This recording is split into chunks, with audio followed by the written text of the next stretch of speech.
Hey guys, Mike here, the Detroit Borg, and I'm pretty excited to bring you the OnePlus One. This is the phone that they're calling the flagship killer because it's priced like a budget phone but has the specs and design of a high-end smartphone. So for $299, you get a 16 gig version available in white, or for $349, you get a 64 gig version available in black sandstone. That's the version I have here. So only $50 more gets you 64 gigs of storage. By comparison, the iPhone charges $200 to make that upgrade. Now, before we talk about the high-end specs, let's go ahead and start unboxing this thing. So let's go and pull this tab here. Just gonna lift the lid, and inside is the OnePlus box. So it's got a little tab here to lift out. There we go. So if you look at the packaging, you have this nice white and red theme. You have this little tab here to pull open the drawer. But before I do that, I want to flip this on the back to show you that we have the black sandstone version in 64 gig capacity. This is the global version, which works on LTE, GSM, and WCDMA carriers. Now on the side, we have our OnePlus logo. Nothing on the bottom here, nothing on the side, nothing on the top. All right, so let's go ahead and slide this out.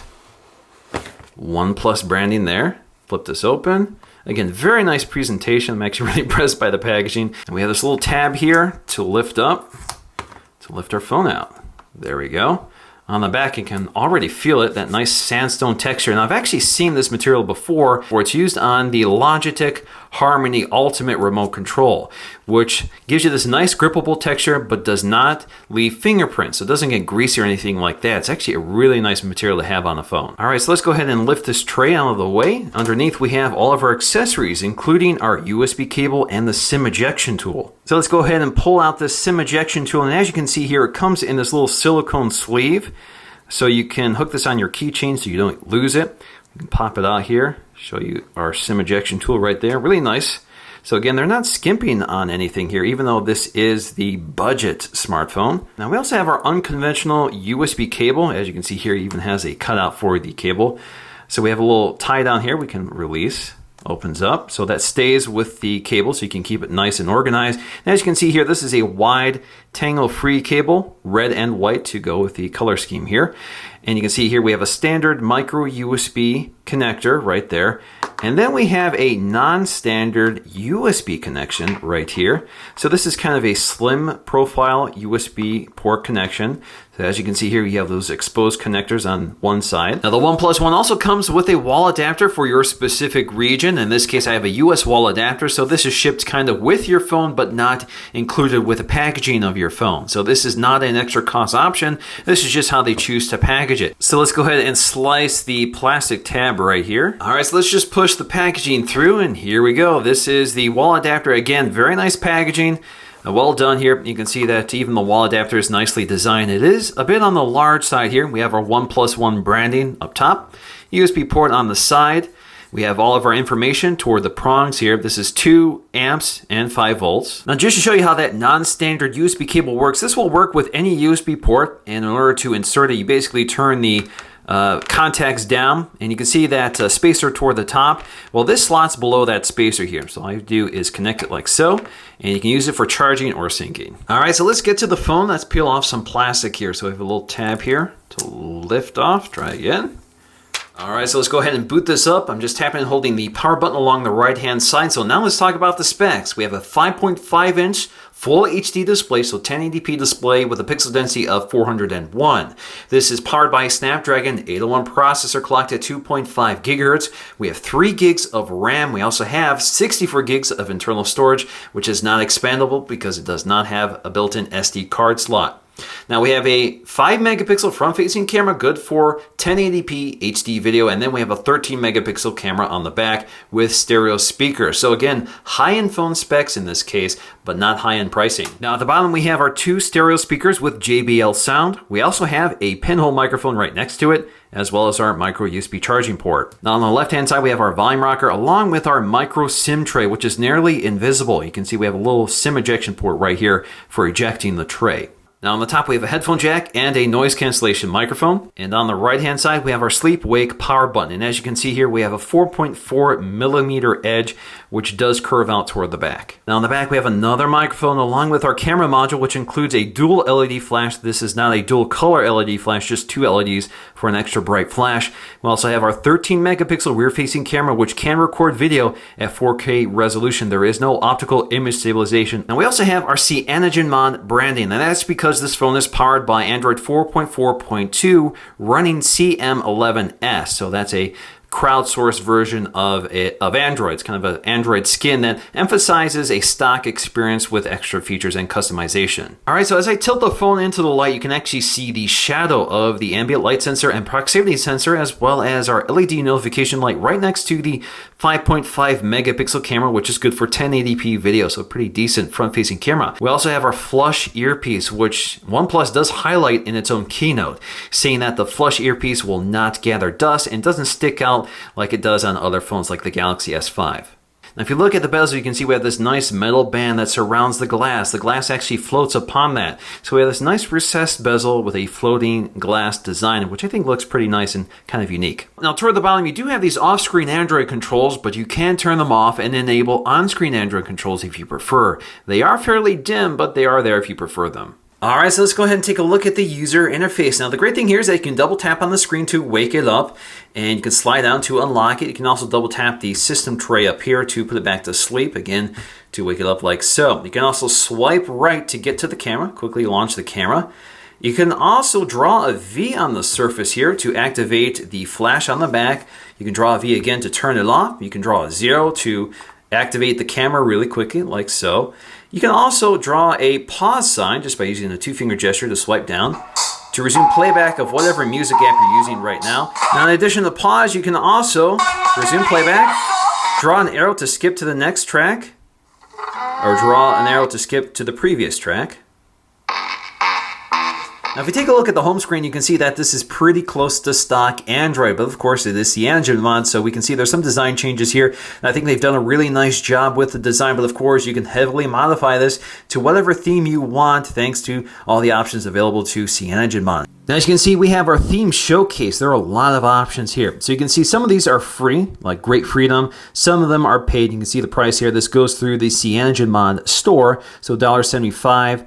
JB Extreme is $1.99. Black Cat $2.15, etc. You can see there are lots of them. Lots and lots of them to pick from. Now, the one that comes standard with the device is Hexo. And in fact, you can manage your themes by going to Settings here. Let's go to Settings. You can see we have our themes right here. You can see the theme packs that are available. Hexo is defaulted. We also have Holo down here, which you can select. I'm just going to stick with Hexo right here. This changes everything from the icons to the text. You can also select what exactly you want changed, from the fonts to the icons, ringtones, notifications, alarms. You know, the audio profile, everything is changed with these themes. And you can swipe through here to see exactly what the changes will bring. Now you can see we have our app drawer here, which includes lots of Google apps and some of the CyanogenMod apps. There's not a lot of third-party apps here. In fact, the only thing they've added includes Screencast for recording your screen, which is quite handy. We also have a messaging app, which pretty much integrates with Hangouts. We have a torch icon, or a torch app, for activating the flash on the back here. Of course, you can also use the gestures to do so. In fact, when you have the torch activated, you also get a control in your drop-down notification shade, so you can turn that off and on. We also have a calculator, which has several options here if you just swipe left and right. Now, they've also included a file manager here, so you can navigate through your files the old-fashioned way. Now, we also have a gallery app here, which is broken down by moments, which organizes photos according to day and location.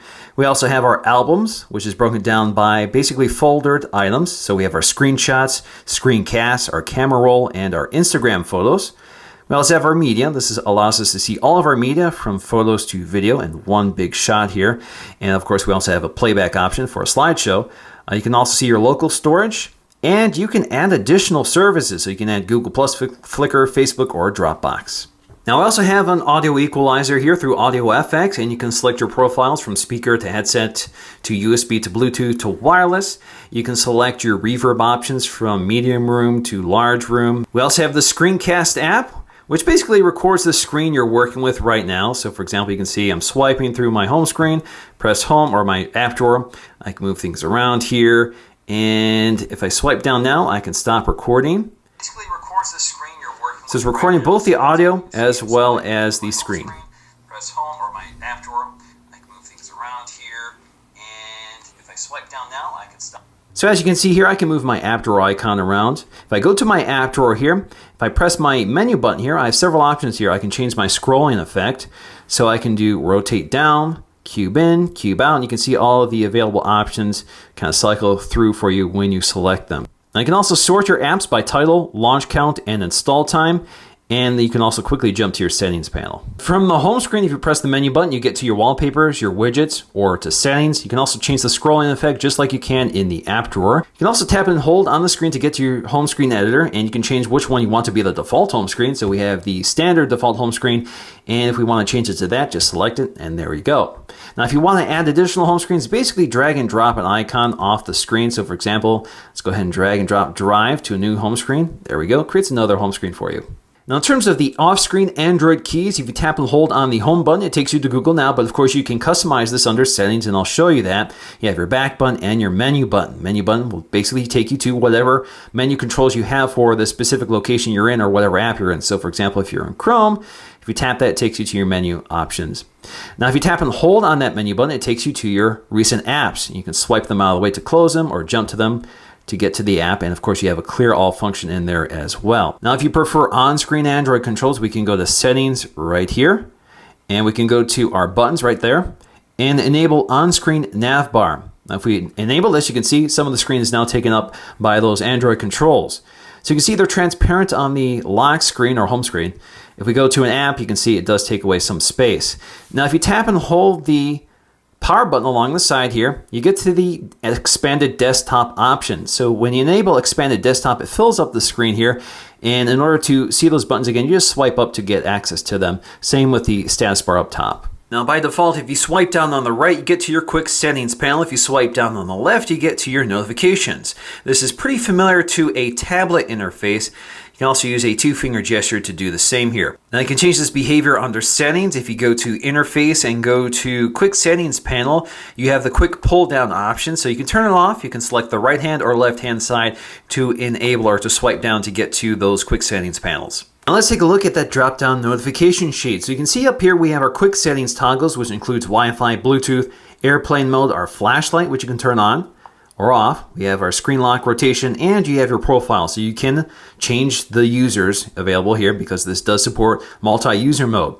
Now, if you go up here, you can see all of your toggles, and you can add additional ones or modify them here. So for example, if you go up to plus here, if you go to add, you can start adding things. So we have our camera, expanded desktop mode, go to sleep, lock screen, LTE, NFC, performance profile, quiet hour, screen timeout, sound, sync, volume, and Wi-Fi AP. So you can see we've added our volume control. Now we can move this around just by tapping and holding on it and dropping it somewhere, or we can drag it to delete it.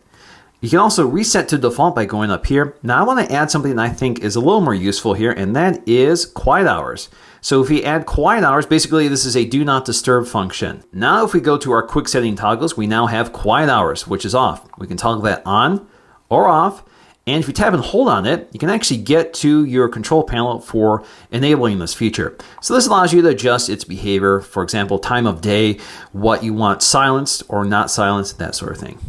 Now, if we go to the notification drawer here, you can see that these quick settings do not reflect the order or items that appear in the full settings panel. Now, you can change this under settings. So if we go to interface, go to notification drawer, you can go to linked layout. So this will use the same tiles and layout as the quick settings panel. So now if you go to the drop down, you can see that they all appear in this tray up here. Now, if we tap and hold the power button, we get to the option for profile. So what is a profile? Now let's go to settings. Right here, if we go down to personal, we have profile modes, which are enabled right now. So if we tap on this, we get to these profiles, which we can adjust. So for example, when you're in work mode, you may want to disable some of the notifications, or you may want to change your ringtone for work as well. Now you can also add additional profiles here. So for example, you can add a meeting mode as well. Now at the bottom of the profiles, you can see we can delete it or we can select a trigger to activate that profile. So for example, you can see that I have my Gear Live connected. Right now that's not set to trigger it, but I could if I want. Same with sync in my car. So for example, if I'm in the automobile mode, I can use sync to trigger the profile for automobile. So for example, let's go to automobile mode. Let's go to our trigger here. Let's go ahead and select sync. Let's go to say on connect. So when I connect to sync, it will automatically trigger the automobile mode. Now I can also use NFC tags to enable this profile. Now let's take a look at our settings panel. There's a lot to take a look at here. So for example, under home, we have our launcher settings. Right now I just have Trebuchet, which is the default CM launcher. Of course, you can also go to settings to adjust some of the behavior of this launcher.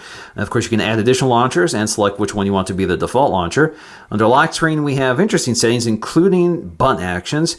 So under button actions, I've enabled home unlock. So basically all I have to do to unlock the device is tap and hold the home button, which is very useful. You can also change how the clock widget displays information. So for example, we have clock and alarm, the weather panel, calendar events. If you tap on these, you get additional controls as well. Under interface, we have things like status bar. So for example, we can show the clock in the status bar or disable that. So as you can see here, the clock disappears and reappears.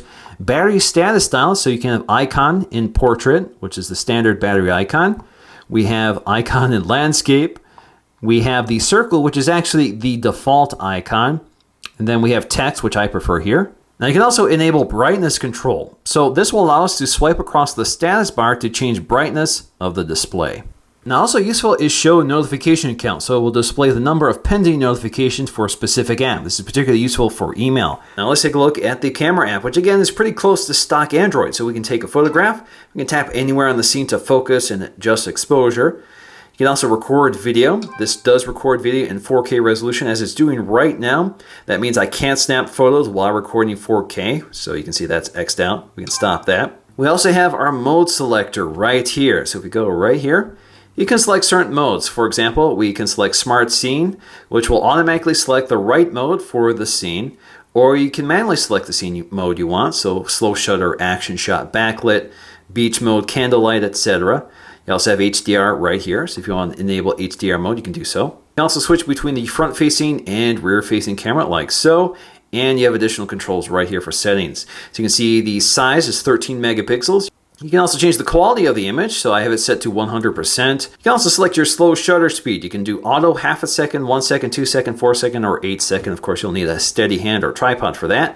Under video, we have our 4K option here. So you can see we have 4K UHD, but we also have 4K DCI, or you can do 1080p, 720p, 480p, or WVGA. We also have time lapse, which gives us lots of options. So if we enable this, you can see we can select all the way from 0.5 seconds to all the way up to 24 seconds, or we can select minutes, or we can select hours. You can see there's lots of options here.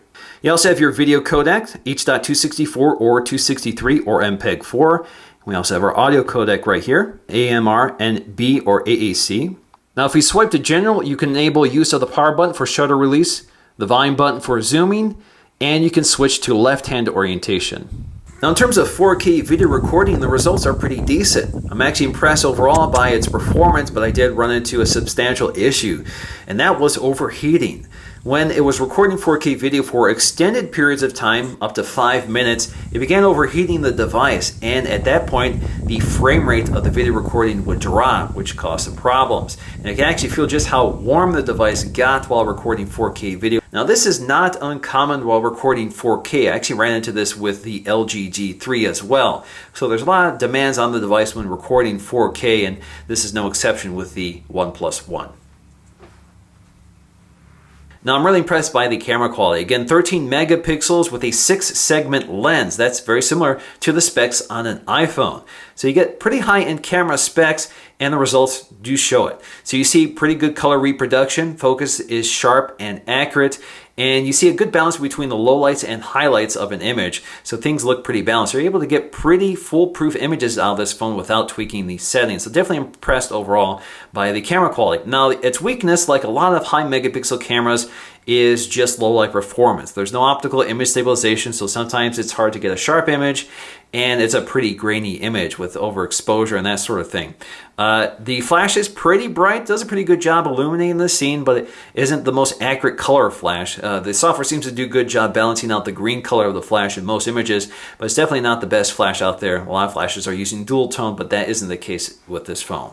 Alright guys, Mike here, the Detroit Borg, testing out the front-facing camera of the OnePlus One. Again, 5 megapixels, good for 1080p video at 30 frames per second.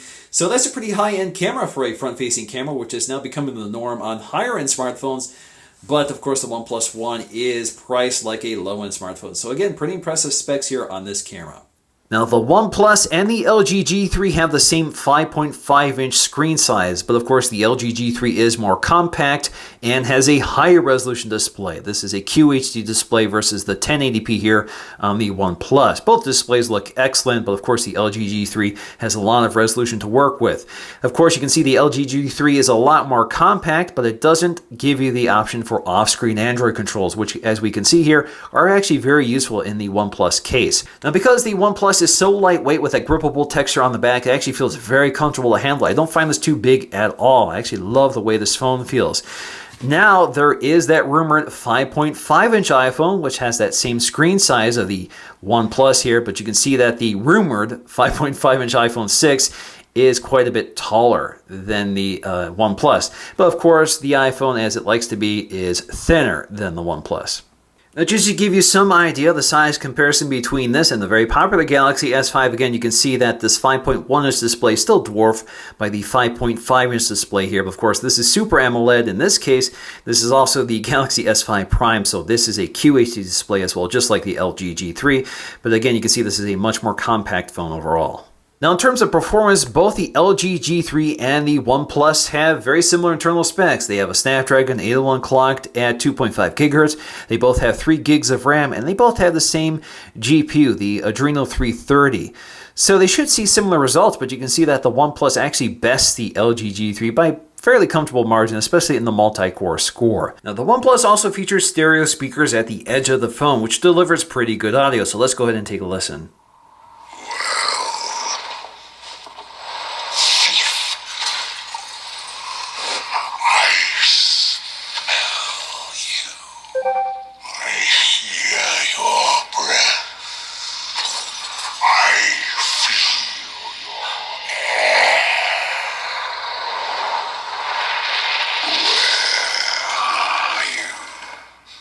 I'm pretty impressed by this LCD IPS display with a pixel density of 401. Really sharp display, text looks excellent here, and the whites are crisp and clear.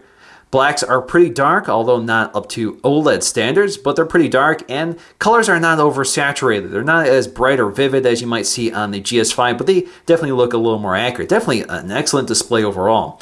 Now, when I first activated the device, I did notice that there was a significant yellowing of the display toward the bottom, and that is the result of the adhesive used to bond the glass to the LCD display. It hadn't cured yet, so it needs to be exposed to UV light, which will happen over time. But if you want to accelerate the process, just place it in the sun for a little bit or place it under a UV light and it will correct the problem. Now, in conclusion, I'm really impressed by the OnePlus One with all of its features. It's excellent design with that nice grippable texture on the back, which feels really nice to handle day to day. It does a nice job hanging onto your hand. It's also nice, lightweight, and thin with a nice, solid, rigid construction. It feels really high quality. It doesn't feel budget at all. We also have a really good camera with excellent audio thanks to the stereo speakers at the bottom with a lot of equalization options. We have a beautiful 5.5-inch display with a high pixel density and pretty good color reproduction and accuracy. And since we're running CyanogenMod, which is pretty close to stock Android, it runs quickly, it's very battery efficient, and it gives you lots of options without giving you a heavy, ugly skin.